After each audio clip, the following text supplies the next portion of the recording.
जय गुरु जी, शुक्राना गुरु जी, जय गुरु जी, संगत जी, जय गुरु जी, गुरु जी।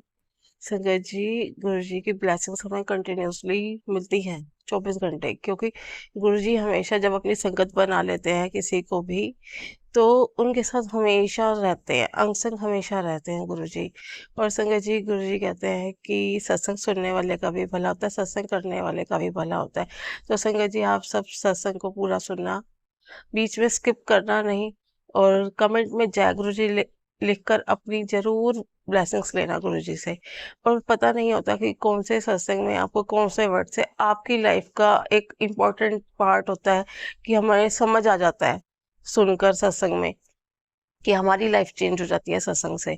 तो ये सिर्फ सत्संग नहीं होते, ये एक हमारे लिए लाइफ चेंजिंग टाइम होता है, कि कौन सी चीज हमारी लाइफ चेंज कर देगी, कौन सी ब्लेसिंग हमारे को गुरु जी की मिल जाएगी। तो संगत जी, ऐसे ही मुझे गुरुजी ने बहुत सी ब्लेसिंग्स दी हैं, और बहुत पॉजिटिविटी दे रहे हैं, बहुत हिम्मत मिल रही है संगत जी। क्योंकि लाइफ में प्रॉब्लम्स तो सबके साथ है, पर उनको मतलब प्रॉब्लम के साथ लड़ना रहना भी हमें गुरुजी सिखा रहे हैं। तो संगत जी, मेरे को भी गुरुजी ने बहुत सी ब्लेसिंग्स दी हैं। संगत जी, मेरी सर्जरीज हुई हैं 4, तो उसमें मेरी मेडिसिन चल रही है, इम्प्रूवमेंट्स मतलब रिकवरी चल रही है। तो रिकवरी के कैसे होनी है, गुरुजी मुझे हर टाइम पे ये चीज़ बताते हैं कि मुझे क्या लेना है, क्या नहीं खाना, मतलब जैसे ताकत कैसे आएगी शरीर में, सारी चीज़ें गुरुजी मुझे कभी ड्रीम में बताते हैं, या मुझे सत्संग सुन के बताते हैं कि ये चीज़ करनी है। मतलब इतनी गाइडेंस तो हमें कोई नहीं दे सकता कि हर स्टेप पर, कि आज ये करना है, कल ये करना है, इस टाइम ये करना है, बल्कि हम नहीं फॉलो कर सकते, हम उस लायक नहीं है कि हम कर पाए। लेकिन गुरुजी पीछे नहीं हटते हमें सपोर्ट करने से। एक टाइम भी, एक सेकंड भी ऐसा नहीं होता कि हम गुरुजी को ना याद करें और गुरुजी हमारी ना सुने, कभी नहीं होता। बस टेस्ट होते हैं, परेशानियां होती हैं, उनको कैसे करना है। मतलब मेरा ना, मुझे अर्थराइटिस है 19 ईयर से। तो संगत जी, गुरुजी कहते हैं कि जो इतना कुछ तूने सहन किया ना, तुझे उसका सब कुछ मिलेगा। पर टाइम बहुत ज़्यादा हो गया है, तो वो मेरा मेंटल हेल्थ इफ़ेक्ट करता है बहुत ज़्यादा। और मुझे उस मेंटल हेल्थ में भी गुरुजी इतना पॉजिटिव मैसेज दे देते हैं ना, कि आप मेरे को, मैं तेनू हील करदा, तू ओम दा जाप कर 7 टाइम्स, सांस अंदर ले, मतलब एक एक बारीकियों से बताते हैं कि कैसे करना है तेरे को, अगर नहीं आता तो हमें सिखा रहे हैं गुरुजी। तो संगत जी बताते हैं कि ऐसे तेरी नसों की ब्लॉकेज खुल जाएगी। काढ़ा बताया उन्होंने, मैं वो पी रही हूँ संगत जी। मतलब पहले से इम्प्रूवमेंट हुई है मेरी हेल्थ, पर अभी मैं वॉकिंग नहीं कर पाई हूँ। बस गुरुजी से अरदास है कि मुझे जल्दी से वॉकिंग करवाएं। और गुरुजी ने मेरी मम्मी को भी ब्लेसिंग दी है। संगत जी, मैं बहुत टाइम से गुरुजी से बोल रही थी कि मेरी मम्मी के पैर में गांठ है, और वो ये ट्रीटमेंट नहीं करा रही थी, क्योंकि मैं बेड पर हूँ और वो अपना ट्रीटमेंट नहीं करवा सकते थे, कि उनको कहीं रेस्ट करना पड़ जाए, तो वो कैसे देखेंगे, घर पे भी सब कुछ होता है, मेरा भी करना पड़ता है सब कुछ, तो वो कैसे करेंगे अपने आप को।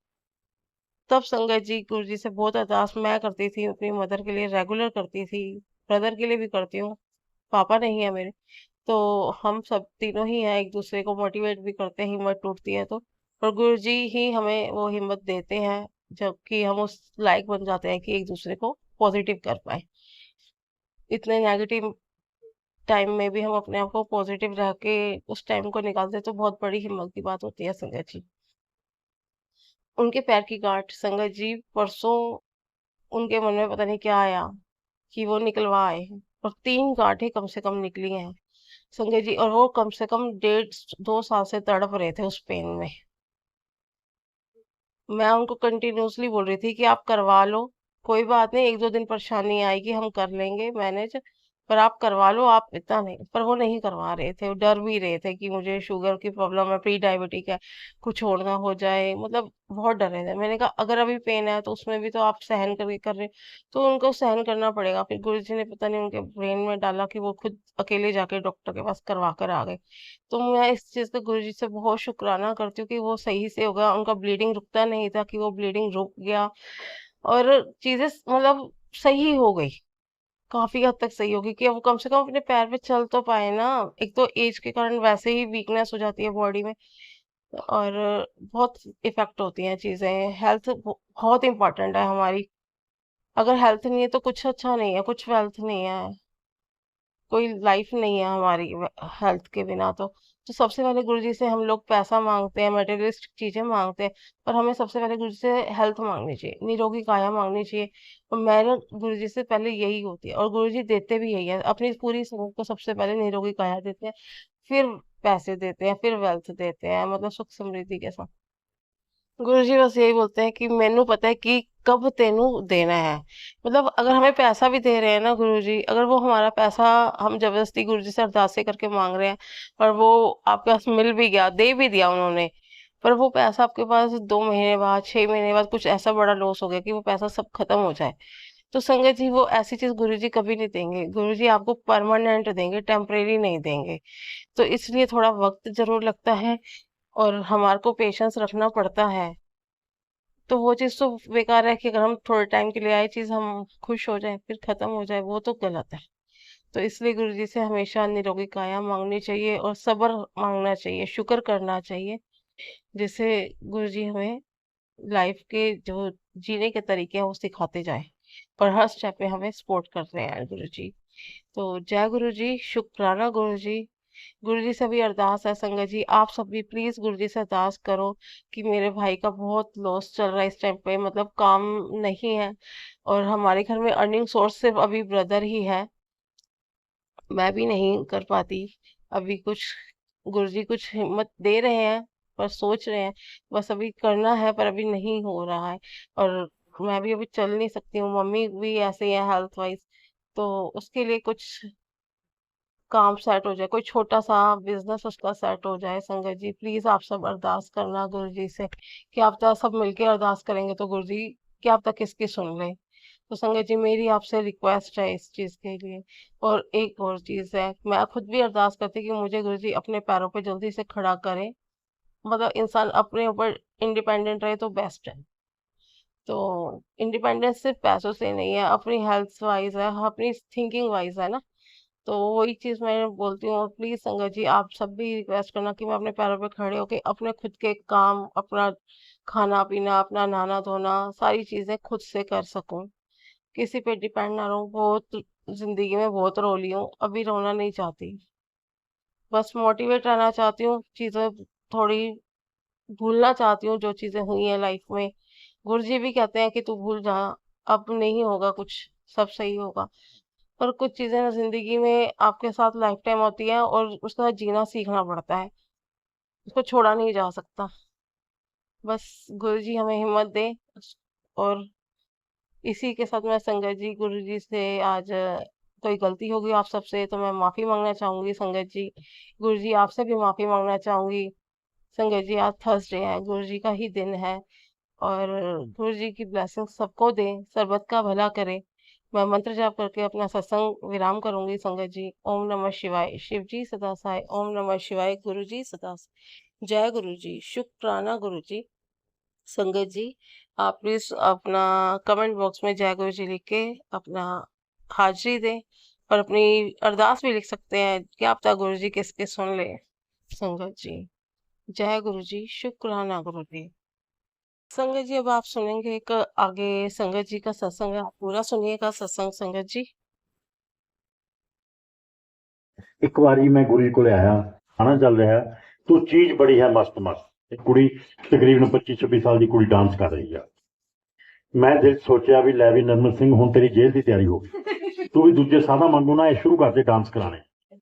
ਤੈਂ ਵੀ ਤੇਰੇ ਦਿਲ 'ਚ ਵੀ ਖੋਟ ਆ ਵੀ ਡਾਂਸ ਕਰਾਓ, ਕੁੜੀਆਂ ਨਚਾਓ, ਇਹ ਬਹੁਤ ਕੰਮ ਗਲਤ ਹੈ। ਮੈਂ ਤੈਨੂੰ ਜਾਂਦਾ ਹੋਇਆ ਕਹਿ ਕੇ ਜਾਊਂਗਾ ਹੌਲੀ ਕਿ ਦਿਨੇ ਵੀ ਤੂੰ ਇਹ ਕੰਮ ਬੰਦ ਕਰ ਦੇ, ਨਹੀਂ ਤਾਂ ਤੂੰ ਸਮਝ ਲੈ ਵੀ ਇੱਥੇ ਤਿਹਾੜ ਜੇਲ੍ਹ ਨੇੜੇ ਹੈ। ਦਿਲ 'ਚ ਆਪਦੇ ਖਿਆਲ ਨੇ ਮੇਰੇ ਵੀ ਮੈਂ ਸਮਝਾ ਕੇ ਜਾਊਂਗਾ। ਲਓ ਜੀ ਗਾਣਾ ਪੂਰਾ ਹੋਇਆ, ਗੁਰੂ ਜੀ ਕਹਿੰਦੇ ਵੰਸ ਮੋਰ, ਹੁਣ ਦੁਬਾਰਾ ਫੇਰ ਸ਼ੁਰੂ ਹੋ ਗਿਆ ਗਾਣਾ। ਮੈਂ ਬੜਾ ਦੁਖੀ ਵੀ ਯਾਰ ਮੇਰੇ ਦੋਸਤ ਕੀ ਕਰੀ ਜਾ ਰਹੇ ਹੈ, ਚੰਗਾ ਭਲਾ ਸੀ ਇਹਨੂੰ ਕੀ ਹੋ ਗਿਆ ਇਹ। ਲਓ ਜੀ 6 ਵਾਰ ਵੰਸ ਮੋਰ 6 ਵਾਰ, ਤਕਰੀਬਨ ਗਾਣਾ ਵੀ ਲੰਬਾ ਸੀ, 38 ਮਿੰਟ ਗਾਣਾ ਚੱਲਿਆ ਜੀ। ਉਸ ਤੋਂ ਬਾਅਦ ਕੁੜੀ ਪਸੀਨੇ ਪਸੀਨੇ ਹੋਈ, ਥੱਕ ਹਾਰ ਕੇ ਗੁਰੂ ਜੀ ਨੇ ਜੋ ਨਹੀਂ ਕਿਹਾ ਵੰਸ ਮੋਰ, ਕੁੜੀ ਸਾਡੇ ਅੱਗੇ ਆ ਕੇ ਬੈਠ ਗਈ। ਜਿਹੜਾ ਦੋਸਤ ਵਕੀਲ ਸੀ ਉਹ ਕੁੜੀ ਨੂੰ ਕਹਿੰਦਾ ਬੇਟੇ ਦੱਸੋ ਕਿ ਗੁਰੂ ਜੀ ਤੈਨੂੰ ਕਹਿੰਦੇ ਨੇ ਵੰਸ ਮੋਰ ਤੂੰ ਡਾਂਸ ਕਰਦੀ ਰਹੀ, ਤੈਨੂੰ ਭੈੜਾ ਨਹੀਂ ਲੱਗਿਆ। ਤਾਂ ਕੁੜੀ ਅੱਗੇ ਤੋਂ ਕਹਿੰਦੀ ਜੀ ਮੈਨੂੰ ਕਿਹਾ ਗੁਰੂ ਜੀ ਨੇ ਡਾਂਸ ਮੈਂ ਕੀਤਾ, ਤੁਹਾਨੂੰ ਕੀ ਤਕਲੀਫ ਹੋਈ ਹੈ। ਕੁੜੀ ਨੇ ਸਾਡੇ ਕਣੀ ਮੂੰਹ ਘੁਮਾਇਆ, ਕਹਿੰਦੀ ਸੁਣੋ ਮੈਂ ਕਿਉਂ ਡਾਂਸ ਕੀਤਾ। ਕਹਿੰਦੀ ਮੈਂ ਸਾਊਥ ਦੀ ਕੱਥਕ ਦੀ ਡਾਂਸਰ ਹਾਂ, ਮੇਰੀਆਂ ਅਕੈਡਮੀਆਂ ਨੇ ਆਪਦੀਆਂ, ਮੈਂ ਫਿਲਮਾਂ 'ਚ ਕੋਰੀਓਗ੍ਰਾਫਰ ਕੀਤੀ ਹੋਈ ਆ, ਮੈਂ ਡਾਂਸ ਸਿਖਾਉਂਦੀ ਆ। ਮੈਂ ਅਚਾਨਕ ਮੇਰੀ ਬੈਕਬੋਨ ਰੀੜ੍ਹ ਦੀ ਹੱਡੀ ਦੇ ਵਿੱਚ, ਕਮਰ ਦੇ ਵਿੱਚ ਕੋਈ ਪ੍ਰੋਬਲਮ ਆਈ, ਮੇਰਾ ਹਾਫ ਪੋਰਸ਼ਨ ਡੈਡ ਹੋ ਗਿਆ, ਮੈਂ ਬੈੱਡ ਰਿਡਨ ਹੋ ਗਈ। ਮੈਨੂੰ ਚੱਕ ਕੇ ਇੱਧਰ ਉੱਧਰ ਕਰਦੇ ਸੀ, ਮੈਨੂੰ ਚੱਲਿਆ ਨਹੀਂ ਜਾ ਰਿਹਾ, ਬਿਲਕੁਲ ਡੈਡ। ਤੇ ਮੈਂ ਸਿੰਗਾਪੁਰ ਤੱਕ ਮੇਰਾ ਟ੍ਰੀਟਮੈਂਟ ਕਰਾ ਲਿਆ। ਇਹ ਸਿੰਗਾਪੁਰ ਜਿੱਥੇ ਵੀ ਪਤਾ ਲੱਗਦਾ ਸੀ ਮੇਰਾ ਟ੍ਰੀਟਮੈਂਟ ਵਾਸਤੇ ਗਈ, ਕਿਤੇ ਵੀ ਮੈਂ ਠੀਕ ਨਹੀਂ ਹੋਈ। ਅਖੀਰ ਦੇ ਵਿੱਚ ਮੈਨੂੰ ਸਿੰਗਾਪੁਰ ਕਿਹਾ ਡਾਕਟਰਾਂ ਨੇ, ਕਿਤੇ ਰੱਬੋ ਹੀ ਠੀਕ ਹੋ ਸਕਦੀ ਹੈ ਜੀ, ਇੱਥੇ ਮੈਡੀਕਲ ਸਾਇੰਸ ਫੇਲ ਹੈ, ਇਹਦਾ ਕੋਈ ਸਾਡੇ ਇਲਾਜ ਨਹੀਂ ਹੈ, ਇਹ ਬਾਕੀ ਜ਼ਿੰਦਗੀ ਤੁਹਾਨੂੰ ਹੁਣ ਇੱਦਾਂ ਹੀ ਕੱਢਣੀ ਪੈਣੀ ਆ। ਕਹਿੰਦੀ ਮੈਂ ਨਿਰਾਸ਼ ਹੋ ਕੇ ਘਰ ਆ ਗਈ, ਸਾਰਾ ਦਿਨ ਰੋਂਦੀ ਰਹਿੰਦੀ ਸੀ, ਸਾਰਾ ਦਿਨ ਬੈਠੇ ਰਹਿਣਾ। ਕਹਿੰਦੀ ਕਿਸੇ ਨੇ ਮੈਨੂੰ ਇੱਕ ਦਿਨ ਕਿਹਾ ਵੀ ਤੁਹਾਨੂੰ ਬਲੈਸ ਕਰਨਗੇ, ਇੱਕ ਦਿੱਲੀ 'ਚ ਗੁਰੂ ਜੀ ਨੇ, ਤੁਸੀਂ ਉੱਥੇ ਮੱਥਾ ਟੇਕ ਕੇ ਆਓ, ਤੁਸੀਂ ਬਲੈਸ ਹੋ ਕੇ ਆਓ ਉੱਥੋਂ। ਕਹਿੰਦੇ ਅਸੀਂ ਦਿੱਲੀ ਆਏ, ਦਿੱਲੀ ਆ ਕੇ ਅੰਪਾਇਰ ਸਟੇਟ ਆਏ, ਅੰਪਾਇਰ ਸਟੇਟ ਆ ਕੇ ਵੀਲ ਚੇਅਰ ਤੇ ਕਹਿੰਦੀ ਮੈਂ ਉਤਰ ਕੇ ਮੈਨੂੰ ਫੜ ਕੇ ਮੱਥਾ ਟੇਕਿਆ। ਮੱਥਾ ਟੇਕਣ ਤੋਂ ਬਾਅਦ ਕਹਿੰਦੇ ਅਸੀਂ, ਮੈਨੂੰ ਗੁਰੂ ਜੀ ਨੇ ਮੱਥਾ ਚੁੱਕ ਕੇ ਮੱਥਾ ਟੇਕ ਰਹੀ ਸੀ, ਬਲੈਸ ਕੀਤਾ। ਕਹਿੰਦੇ ਜਦੋਂ ਗੁਰੂ ਜੀ ਨੇ ਬਲੈਸ ਕੀਤਾ, ਮੈਨੂੰ ਮਹਿਸੂਸ ਹੋ ਰਿਹਾ ਸੀ ਵੀ ਜਿਵੇਂ ਕੋਈ ਮੇਰੇ ਟੰਗਾਂ ਦੇ ਵਿੱਚ ਕੋਈ ਹਰਕਤ ਹੋ ਰਹੀ ਆ, ਕੋਈ ਸ਼ਾਇਦ ਜਾਨ ਆ ਜੇ, ਮੈਨੂੰ ਮਹਿਸੂਸ ਹੋ ਰਿਹਾ ਸੀ। ਪਰ ਮਹਿਸੂਸ ਹੋਇਆ। ਕਹਿੰਦੀ ਉਸ ਤੋਂ ਬਾਅਦ ਅਸੀਂ ਵਾਪਸ ਚਲੇ ਗਏ, ਹਫ਼ਤਾ ਲੰਘਿਆ, ਮੈਂ ਹੌਲੀ ਹੌਲੀ ਮਹਿਸੂਸ ਹੋਣ ਲੱਗਿਆ, ਮੈਂ ਚੁੰਡੀ ਵੱਢਿਆ ਕਰਾਂ ਇੱਦਾਂ, ਮਤਲਬ ਕਿ ਤਾਂ ਮੈਨੂੰ ਮਹਿਸੂਸ ਹੋਵੇ ਵੀ ਇਹ 'ਚ ਦਰਦ ਹੋ ਰਿਹਾ ਮੇਰੇ, ਪਹਿਲਾਂ ਤਾਂ ਦਰਦ ਵੀ ਨਹੀਂ ਸੀ। ਹੌਲੀ ਹੌਲੀ ਕਹਿੰਦੀ ਮੈਂ ਨਾ ਇੱਕ ਦਿਨ ਮੰਜੇ ਦੇ ਨਾਲ ਹੇਠਾਂ ਟੰਗਾਂ ਲਮਕਾਈਆਂ ਤੇ ਹੇਠਾਂ ਮੈਂ ਕੂਹੀਆਂ ਰੱਖੀਆਂ, ਦਰਦ ਹੋਇਆ। ਮੈਂ ਕਹਿੰਦੀ ਹੌਲੀ ਹੌਲੀ ਖੜੀ ਹੋਣ ਦੀ ਕੋਸ਼ਿਸ਼ ਕੀਤੀ, ਮੈਂ ਘਰਦਿਆਂ ਤੋਂ ਬਾਕਰ ਮੰਗਾਇਆ, ਬਾਕਰ ਦੇ ਨਾਲ ਮੈਂ ਚੱਲਣ ਲੱਗ ਗਈ, ਫਿਰ ਮੈਂ ਦੀਵਾਰ ਫੜ ਕੇ ਚੱਲਣ ਲੱਗ ਗਈ। ਅੱਜ ਕਹਿੰਦੀ ਮੈਂ ਤੁਹਾਡੇ ਸਾਹਮਣੇ ਗੁਰੂ ਜੀ ਦੀ ਬਲੈਸਿੰਗ ਦੇ ਨਾਲ ਇਹ ਡਾਂਸ ਕਰ ਰਹੀ ਹਾਂ। ਜੇ ਮੈਨੂੰ ਸਾਰੀ ਜ਼ਿੰਦਗੀ ਕਹਿਣ ਤੂੰ ਡਾਂਸ ਕਰ, ਮੈਂ ਤਾਂ ਵੀ ਥੋੜਾ, ਮੈਂ सारी जिंदगी भी डांस करूंगी। एक गुरु जी महिमा ਉਹਦੇ। संगत जी कितना ही अच्छा सत्संग था जो हमने अभी ओल्ड संगत जी से एक कथक डांसर का सत्संग सुना। कितना ही मोटिवेशन सत्संग है कि गुरु जी ने कैसे एक बार में उनको ब्लेस किया, कैसे उनको खड़ा किया। मतलब संगत जी, बस गुरु जी से अरदास है कि हेल्थ सबको दे, सबको हेल्थ दे, सब इंसान मतलब अपने लायक अपने जो के हमेशा बने रहे, कभी किसी को भी किसी पर डिपेंड ना रहना पड़े। संगत जी, हम सत्संग को विराम करते हैं, नए सत्संग की तैयारी करते हैं। जय गुरु जी, शुक्राना गुरु जी। मंत्र जाप करते हैं संगत जी, आप सब भी मेरे साथ मंत्र जाप करना। ओम नमः शिवाय, शिव जी सदा सहाय। ओम नमः शिवाय, गुरु जी सदा सहाय। जय गुरु जी, शुक्राना गुरु जी।